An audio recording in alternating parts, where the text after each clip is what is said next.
Sir, जर सरकारकडे पैसे कमी पडले तर सरकार हव्या तेवढ्या नोटा छापून कर्ज का फेडत नाही? अरे, तसं केलं तर देशात महागाईचा स्फोट होईल.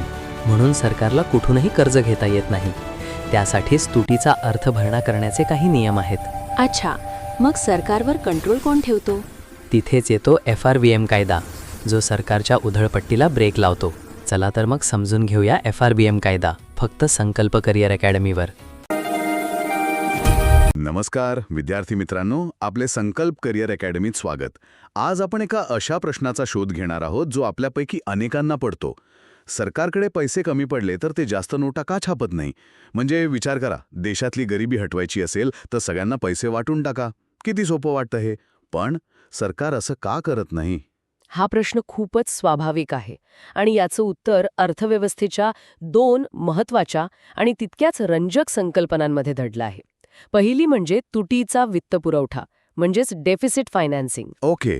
म्हणजेच सरकार जेव्हा खर्चापेक्षा कमी कमावतं तेव्हा ती तूट भरून काढण्यासाठी पैसा कुठून आणतं. आणि दुसरी म्हणजे FRBM कायदा. FRBM कायदा. हो, म्हणजे सरकारच्या याच खर्चावर आणि कर्ज घेण्यावर लगाम लावणारा एक कायदा. आणि हे सगळं समजून घेण्यासाठी आपण एका सोप्या उदाहरणाचा वापर करणार आहोत, बरोबर? अगदी. चला तर मग रमेशच्या घरच्या बजेटमधून सरकारच्या तिजोरीचं आणि खर्चाचं हे किचकट गणित सोपं करून समजून घेऊया. सुरुवात करूया तुटीच्या वित्तपुरवठ्यापासून. समजा रमेशचा महिन्याचा पगार आहे 50,000 रुपये. ठीक आहे. पण त्याचा महिन्याचा खर्च आहे 57,000 रुपये. म्हणजे त्याला 7,000 रुपयांची तूट आहे. बरोबर. आता हे 7,000 रुपये तो कुठून आणणार? सरकारचंही अगदी असंच असतं. सरकारला करांमधून आणि इतर मार्गांनी जो पैसा मिळतो त्याला महसूल म्हणतात. आणि देशावर होणाऱ्या खर्चाला खर्च.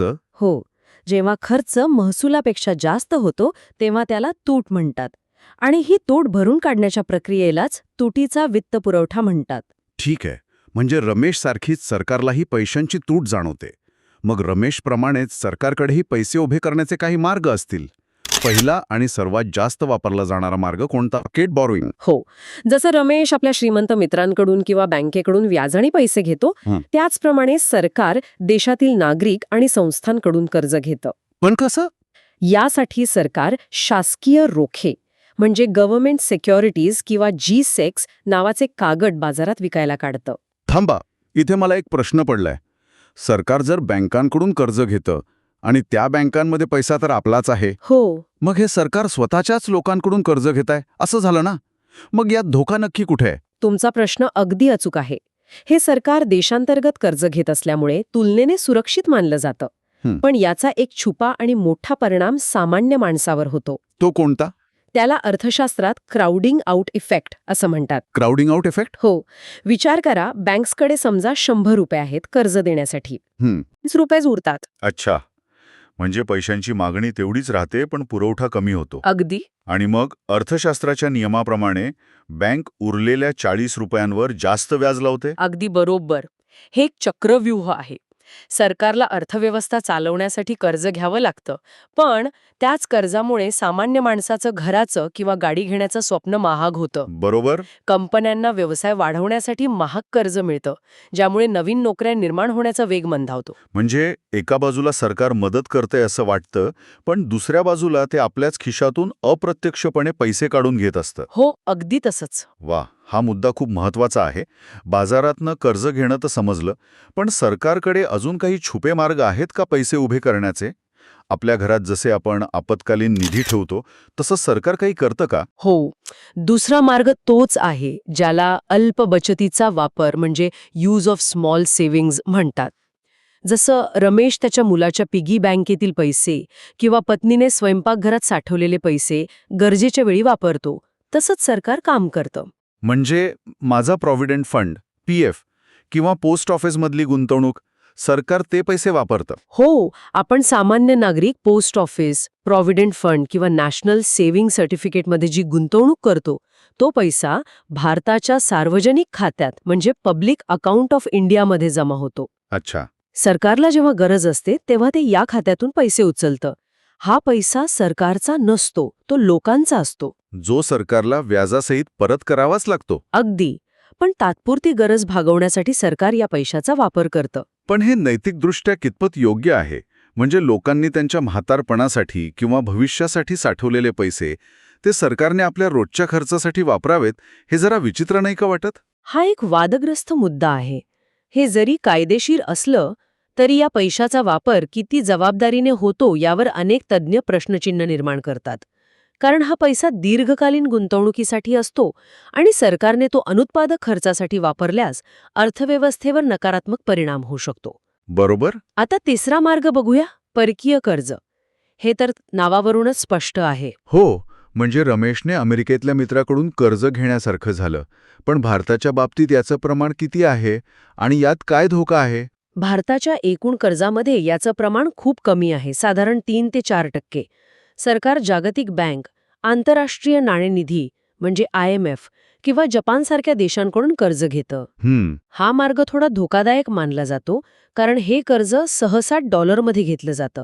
याला चलन धोका किंवा करन्सी रिस्क म्हणतात. ओके, चलन धोका.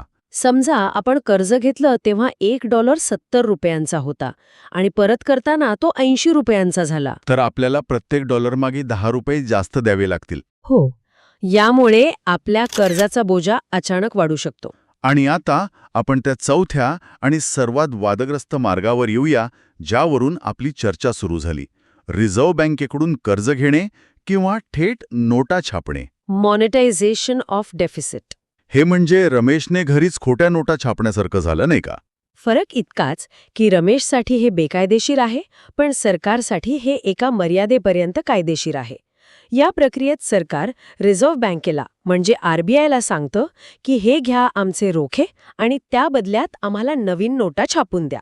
म्हणजे सरकार थेट RBIला कर्ज मागतं. हो, आणि RBI नवीन पैसा निर्माण करून ते कर्ज देते.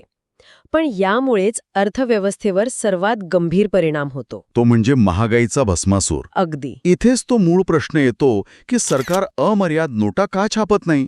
जर पैसे नसतील तर फक्त नोटा छापून देशातले रस्ते, हॉस्पिटल का बांधत नाही? गरिबी का दूर करत नाही? याचं कारण एका सोप्या समीकरणात आहे. जास्त पैसा प्लस कमी वस्तू बरोबर महागाई. जास्त पैसा प्लस कमी वस्तू, महागाई. हो, समजा एका गावात फक्त 10 आंबे आहेत आणि सगळ्या गावकऱ्यांकडे मिळून ₹100 आहेत. ठीक आहे. तर एका आंब्याची साधारण किंमत किती असेल? ₹10. बरोबर. आता जर सरकारने खूप नोटा छापल्या आणि सगळ्या गावकऱ्यांकडे मिळून ₹1000 आले, पण गावात आंबे अजूनही 10च आहेत, वस्तूंची संख्या वाढलेली नाही, मग काय होईल? आंब्याची किंमत ₹100 होईल. बरोबर. कारण लोकांना वाटेल की आपल्याकडे खूप पैसे आहेत, पण विकणाऱ्याला माहीत आहे की आंबे फक्त 10च आहेत. म्हणजे माझ्या हातातल्या नोटांची संख्या वाढली, पण त्या नोटांची आंबा विकत घेण्याची ताकद म्हणजे क्रयशक्ती कमी झाली. अगदी बरोबर. नोटा छापल्याने देशात वस्तू आणि सेवांचं उत्पादन वाढत नाही. गरिबी दूर होण्याऐवजी फक्त वस्तूंच्या किमती इतक्या वाढतात की लोकांच्या हातातला पैसा निरुपयोगी ठरतो. यालाच अतिचलनवाढ किंवा हायपर इन्फ्लेशन म्हणतात. बरोबर. हो, इतिहासात याची अनेक भयंकर उदाहरणं आहेत. झिम्बाब्वेमध्ये लोकांना एक ब्रेडचा तुकडा विकत घेण्यासाठी पोती भरून नोटा घेऊन जाव्या लागत होत्या. बापरे. अलीकडे व्हेनेझुएलामध्येही अशीच परिस्थिती निर्माण झाली होती, जिथे अर्थव्यवस्था पूर्णपणे उद्ध्वस्त झाली. पण काही आधुनिक अर्थतज्ञ जसे मॉडर्न मॉनिटरी थिअरी म्हणजे MMTचे समर्थक म्हणतात की स्वतःचं चलन असलेल्या देशाने पाहिजे तितका पैसा छापू शकतो, जोपर्यंत महागाई नियंत्रणात आहे.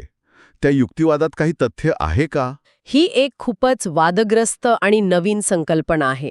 MMTच्या समर्थकांचं म्हणणं आहे की सरकार जोपर्यंत स्वतःच्या चलनात कर्ज घेत आहे, तोपर्यंत ते कधीच दिवाळखोर होऊ शकत नाही, कारण ते स्वतःच चलन छापतं. पण बहुसंख्य अर्थतज्ञांच्या मते हा एक अत्यंत धोकादायक प्रयोग आहे, विशेषतः भारतासारख्या विकसनशील देशासाठी. का? कारण आपल्याकडे उत्पादन क्षमता मर्यादित आहे.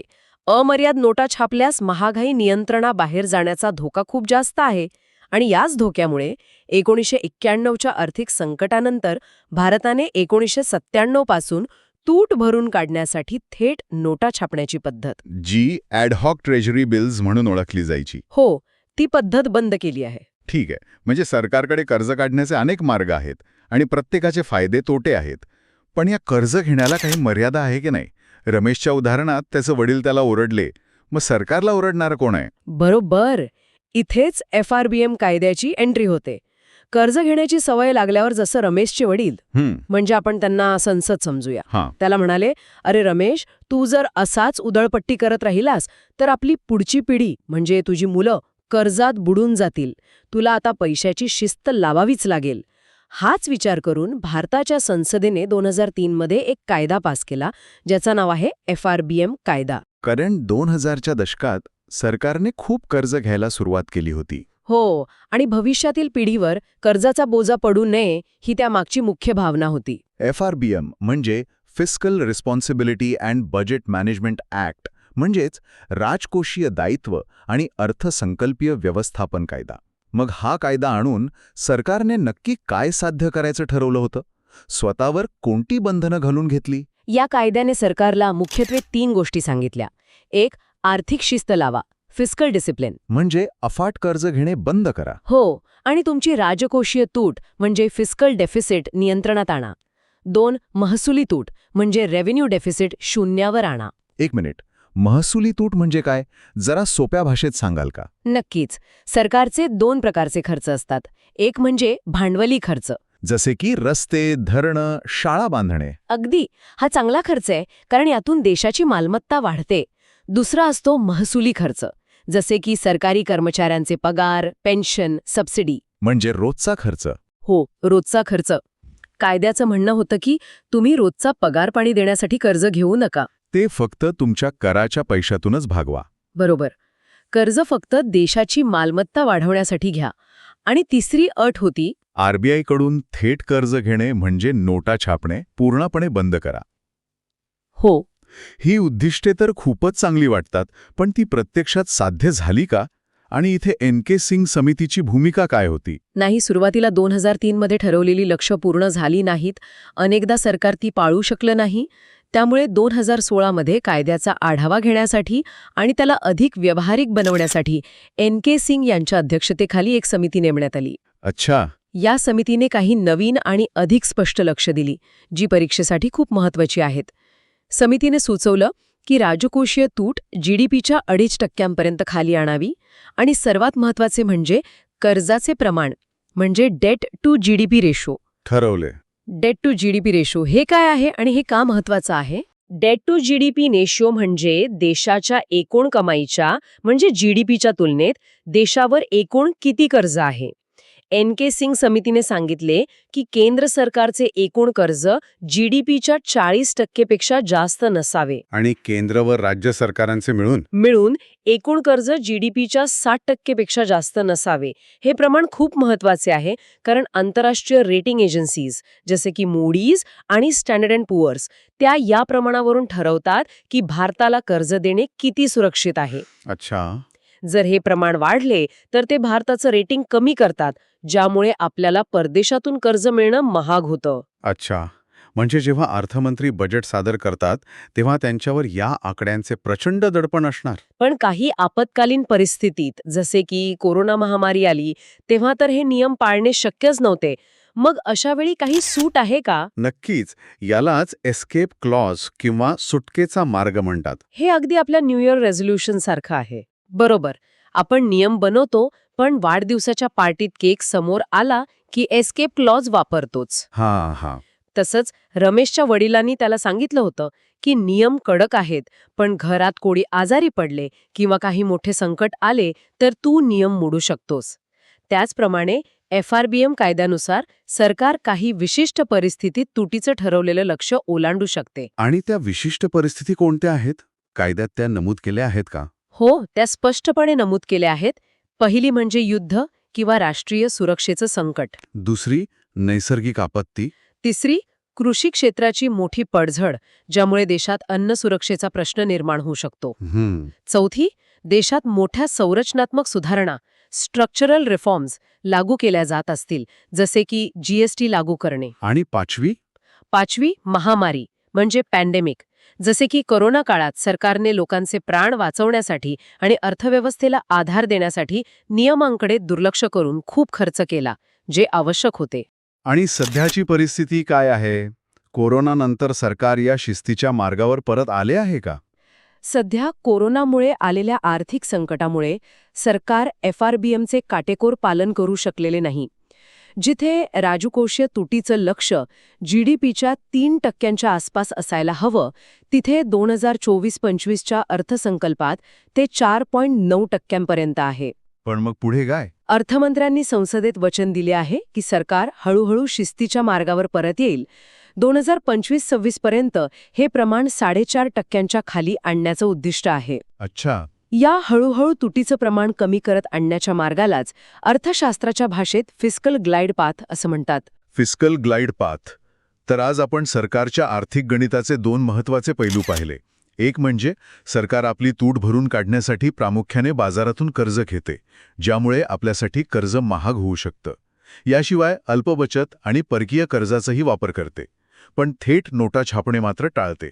कारण त्यामुळे अर्थव्यवस्था उद्ध्वस्त होऊ शकते. आणि दुसरा महत्त्वाचा पैलू म्हणजे या खर्चावर आणि कर्जावर नियंत्रण ठेवण्यासाठी FRBM सारखा शिस्त लावणारा कायदा आहे, ज्यात संकटाच्या काळात नियम शिथिल करण्यासाठी एस्केप क्लॉजची सोयसुद्धा आहे. जाता जाता एक विचार करण्यासारखा मुद्दा. कोणता? संकटाच्या काळात एस्केप क्लॉज वापरणे जरी आवश्यक असले तरी जर सरकार शिस्तीच्या मार्गावर म्हणजे फिस्कल ग्लाइड पाथवर परत येण्यास वारंवार अयशस्वी ठरली, तर त्याचा देशाच्या भविष्यातील आर्थिक स्थिरतेवर आणि विशेषतः आपल्या पुढच्या पिढीवर येणाऱ्या कर्जाच्या बोझावर काय परिणाम होऊ शकतो? खरे. आज आपण जे कर्ज घेत आहोत ते उद्या आपल्या मुलांनाच फेडावे लागणार आहे. यावर नक्की विचार करायला हवा.